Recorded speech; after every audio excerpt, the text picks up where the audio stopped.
Hello बच्चों, कैसे हैं आप। Good morning, good evening, good afternoon, जब भी आप हमारा ये वीडियो देख रहे हो। बच्चों, क्या आपने कभी सोचा है कि बिना तार के भी धारा बह सकती है क्या? या हम अपने सगे संबंधियों से मोबाइल के द्वारा बातें करते हैं, वो भी बिना तार के, तो ये किस प्रकार संभव है? और सूर्य से पृथ्वी तक प्रकाश किस प्रकार आता है, वो भी बिना किसी माध्यम के? तो इसके बारे में आप सोचकर बताइए। नहीं? तो इसका जवाब है विद्युत चुंबकीय तरंगें, यानी इलेक्ट्रोमैग्नेटिक वेव्स। इलेक्ट्रोमैग्नेटिक वेव्स, इस चैप्टर को पढ़ने के लिए हम कुछ इससे रिलेटेड कुछ थोड़ा इंट्रोडक्शन देना चाहते हैं। तो बेटा, इसके बारे में अच्छी तरह से समझिए और ध्यान दीजिए। तो इसके लिए जो इम्पोर्टेंट पॉइंट है उस पर आप बहुत ध्यान दीजिए। कि इस पहला पॉइंट है, स्थिर विद्युत आवेश वैद्युत क्षेत्र उत्पन्न करता है। ये कूलाम के नियम के अनुसार है। कूलाम का नियम आप लोगों ने पढ़ा होगा, तो उसमें यही बताया गया कि अगर जो चार्ज है वो स्थिर है, यानी रेस्ट पर है, तो वो हमेशा वैद्युत क्षेत्र उत्पन्न करेगा। और इसी प्रकार गतिशील आवेश चुंबकीय क्षेत्र उत्पन्न करता है। ये आप लोगों ने पढ़ा एम्पियर का परिपथी नियम, यानी एम्पियर सर्कुलर लॉ। तो इसमें बताया गया कि अगर आवेश गतिशील है, यानी किसी चालक में धारा बह रही, धारा बहने का मतलब उसमें आवेश बह रहा है, तो समझ लीजिए वो चुंबकीय क्षेत्र उत्पन्न करेगा। अब ऐसे ही एक थर्ड पॉइंट है, इंपॉर्टेंट ये भी है कि दो धारावाही चालक एक दूसरे पर चुंबकीय बल लगाते हैं और परिवर्तनशील चुंबकीय क्षेत्र एक वैद्युत क्षेत्र उत्पन्न करता है। ये फैराडे का विद्युत अपघटन से संबंधित नियम है, यानी वैद्युत चुंबकीय प्रेरण का भी नियम कह सकते हैं। तो ये फैराडे ने दिया। तो आप लोगों को ये 3 पॉइंट बहुत जरूरी याद भी रखनी है और माइंड में अच्छी तरह सेट कर लीजिए। क्या है? और चौथा पॉइंट है परिवर्तनशील विद्युत क्षेत्र चुंबकीय क्षेत्र उत्पन्न करता। ये जेम्स क्लर्क मैक्सवेल ने प्रूव किया। ये ब्रिटिश के साइंटिस्ट हैं। तो अब इस चैप्टर में कुछ इंपॉर्टेंट टॉपिक हैं। विस्थापन धारा, जिसे कहते हैं डिस्प्लेसमेंट करंट, फिर है विद्युत चुंबकीय तरंगें, इलेक्ट्रोमैग्नेटिक वेव्स, इसको भी ध्यान से समझिए। मैक्सवेल की समीकरणें, जिसे कहते हैं मैक्सवेल्स इक्वेशंस, विद्युत चुंबकीय तरंगों का ऊर्जा घनत्व, यानी ये इसमें ऊर्जा कहां से आती है उसके बारे में समझेंगे। और लास्ट में आता है कि वैद्युत चुंबकीय स्पेक्ट्रम, जिसको बोलते हैं इलेक्ट्रोमैग्नेटिक स्पेक्ट्रम। तो इन सभी टॉपिक को आप एक एक करके अच्छी तरह से समझेंगे। तो आज आपको समझना है सबसे पहले विस्थापन धारा, ये क्या होती है। आज का टॉपिक है विस्थापन धारा, यानी डिस्प्लेसमेंट करंट। अब तक हमने पढ़ा है कि धारा का मतलब होता है कि आवेश का वास्तविक प्रवाह। ये अच्छी तरह से याद रखो। क्या कहा? कि धारा का मतलब है आवेश का वास्तविक प्रवाह। लेकिन एक सवाल उठता है, वो क्या है? क्या हर जगह जहां चुंबकीय क्षेत्र बनता है वहां वास्तविक आवेश का होना जरूरी है? जरा सोचिए और बताइए। अच्छा, हम ही बता रहे हैं। तो इसका मीन्स है, इसके लिए क्या करते हैं कि एक संधारित्र को लेते हैं और इस संधारित्र की प्लेटों को किसी बैटरी से जोड़ दिया जाता है और जिसके कारण इसके जो तार हैं इसमें चालन धारा बहने लगती है, लेकिन प्लेटों के बीच में आवेश का प्रवाह नहीं होता है क्योंकि यहां पर इंसुलेटर है, यानी डाई इलेक्ट्रिक मटेरियल है। अब एम्पियर का परिपथी नियम इस पर लगा दिया जाए तो एम्पियर का परिपथी नियम बता रहा कि जहां धारा होगी वहां चुंबकीय क्षेत्र उत्पन्न होगा, लेकिन यहां प्लेटों के बीच में कोई धारा नहीं है तो यहां पर चुंबकीय क्षेत्र कैसे होगा? इस समस्या का हल ब्रिटिश के महान वैज्ञानिक जेम्स क्लार्क मैक्सवेल ने किया और उन्होंने बताया कि बिना चालन धारा के भी चुंबकीय क्षेत्र उत्पन्न हो जाता है और इसके लिए उन्होंने एम्पियर के परिपथी नियम में कुछ सुधार किए और सुझाव भी दिए। तो एम्पियर का परिपथी नियम ये आपका है लिखा हुआ। इस नियम के अनुसार किसी बंद लूप के लिए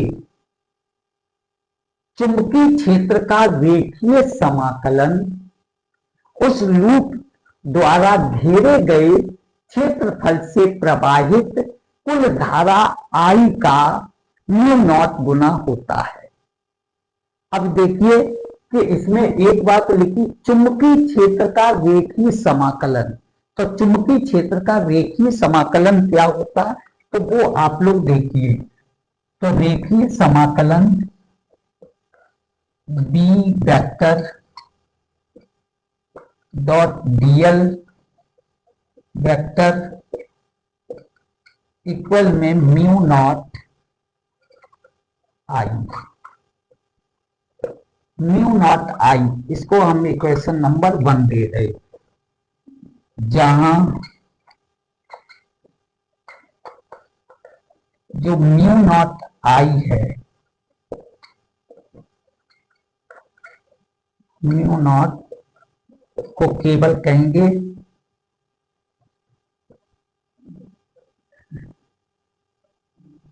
निर्वात की चुंबकशीलता। निर्वात की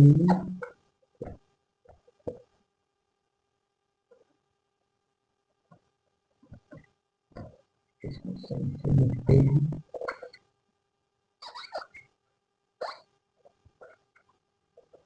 निर्वात की चुंबकशीलता।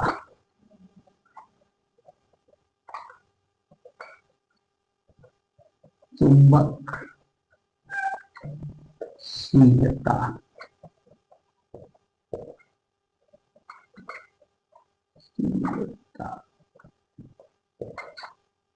ये है।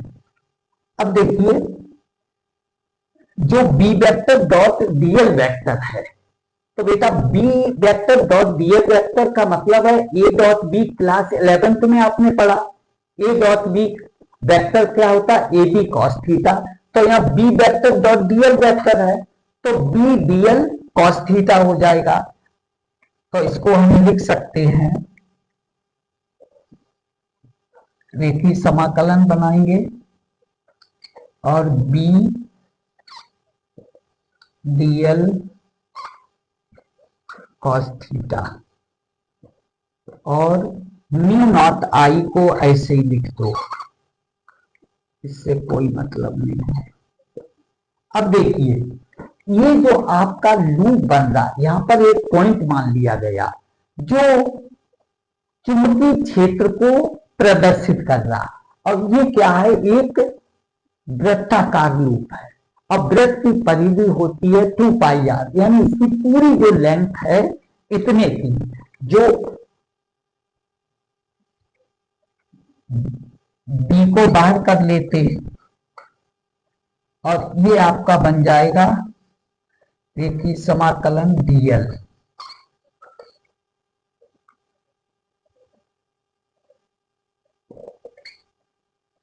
और यहां पर लिख सकते हैं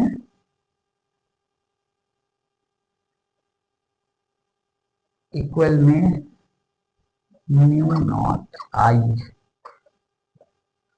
और इस जगह मेंशन कर दो थीटा, क्योंकि दोनों की डायरेक्शन सेम है, एक ही दिशा में है। तो थीटा इक्वल 0, कॉस 0 की यहाँ पर वैल्यू रखेंगे, कॉस 0 की 1 होती, तो 1 की वजह से यहाँ पर ये बन जाएगा, और ये बन जाएगा पूरी परिधि यानी b डॉट 2πr और इक्वल में म्यू नॉट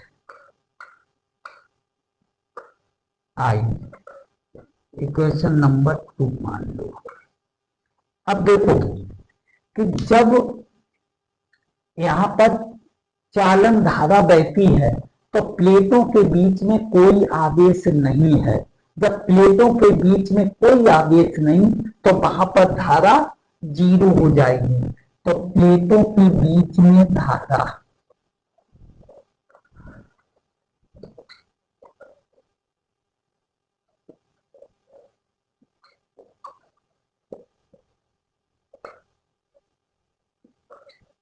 के बीच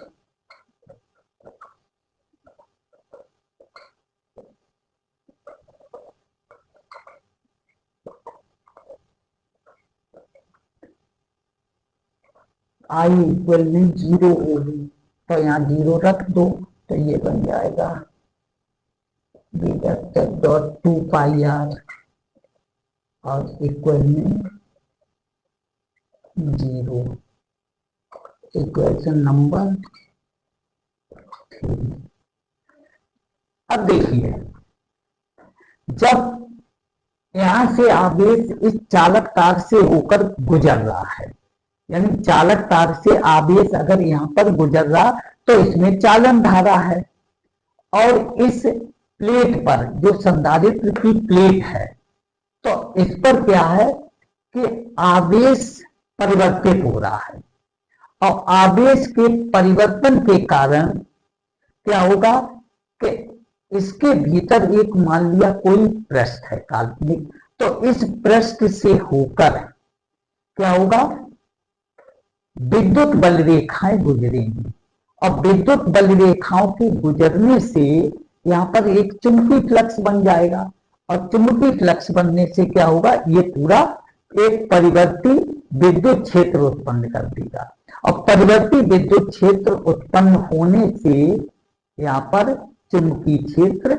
उत्पन्न हो जाएगा, और चुंबकीय क्षेत्र उत्पन्न होने से क्या होगा कि इसमें भी धारा बहने लगेगी। अब देखिए इस धारा को मैक्सवेल ने क्या नाम दिया, को ध्यान से समझिए। यानी अब यहां पर लिखते हैं कि प्लेटों के बीच विद्युत क्षेत्र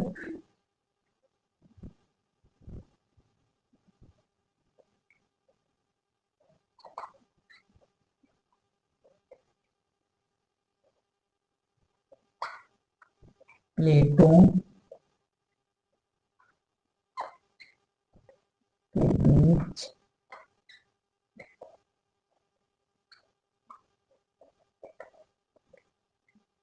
प्लेटों के बीच विद्युत क्षेत्र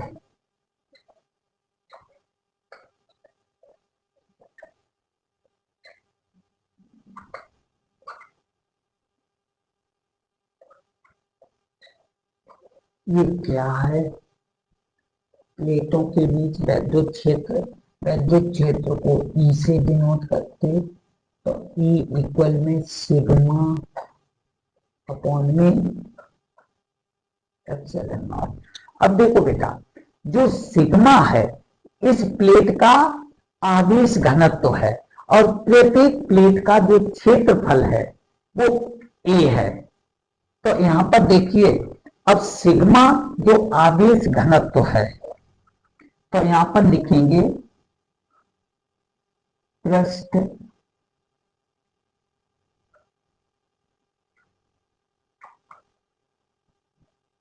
आवेश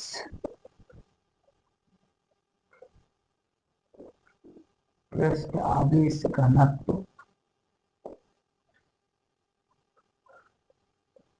पृष्ठ आवेश घनत्व, इसको हम सिग्मा से डिनोट करते हैं। सिग्मा इक्वल में क्यू अपॉन ए। ये पृष्ठ आवेश घनत्व क्या होता है? सिग्मा इक्वल क्यू अपॉन ए, यानी प्रति एकांक क्षेत्रफल पर संचित आवेश। अब देखिए, ये हमको पता चल गया, इसकी वैल्यू यहां पर रख दो तो वैद्युत क्षेत्र बन जाएगा। तो E इक्वल में यहां पर बनेगा आपका Q upon epsilon not E। अब यहां से देखो क्या गुजर रहा है, वैद्युत फ्लक्स गुजर रहा है। और वैद्युत फ्लक्स गुजर रहा है तो वैद्युत फ्लक्स होता है, तो यहां से लिखेंगे पृष्ठ से पृष्ठ, हमने एस माना, एस से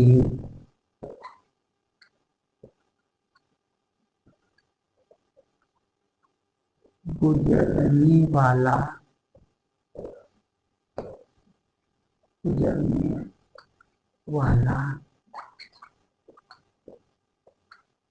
वैद्युत फ्लक्स।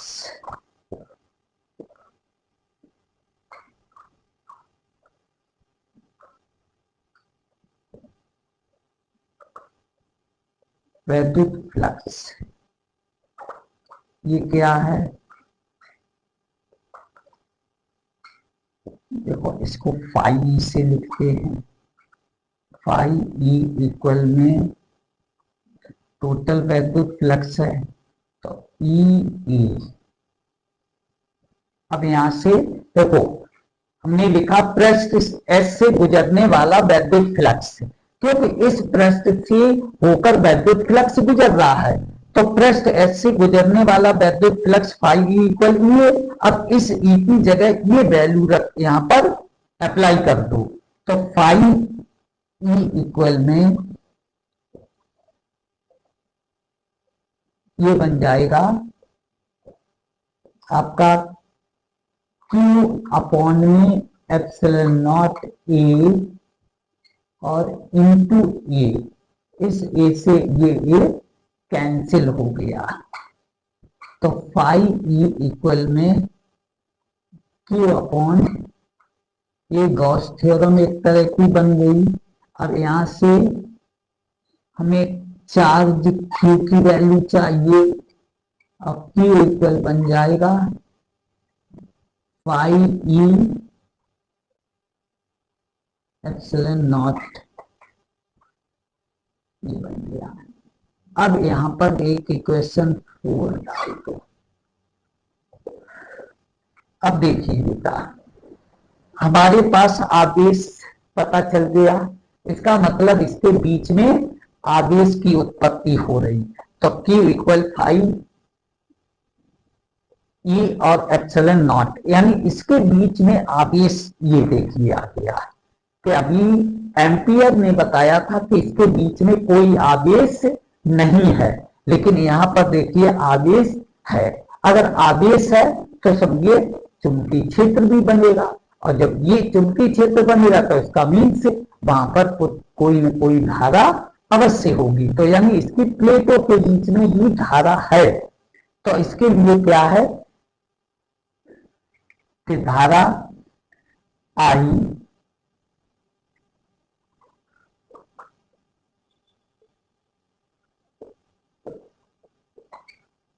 आई इक्वल में क्या होगा, डी क्यू, क्योंकि यहां पर प्लेटों पर, इस प्लेट पर क्या हो रहा कि आवेश परिवर्तित हो रहा है, तो D Q upon d t, और जो परिवर्तित हो रहा तो वो समय के साथ होगा, तो इसकी वैल्यू यहां पर रख दो, तो डी अपॉन डी टी। अब देखिए हमने क्या लिखा, क्यू की वैल्यू ये आ गई, तो इस क्यू की जगह यहां पर अप्लाई कर दो, तो ये हो जाएगा पाई ई एप्सिलॉन नॉट। अब क्या करो, फाई को इधर कर दो, एप्सिलॉन नॉट को पहले कर दो, तो I equal epsilon not d phi E upon में डी टी, और सिंस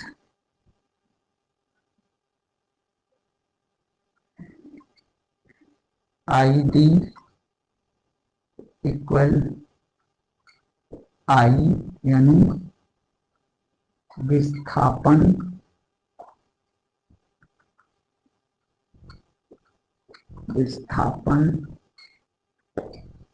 धारा,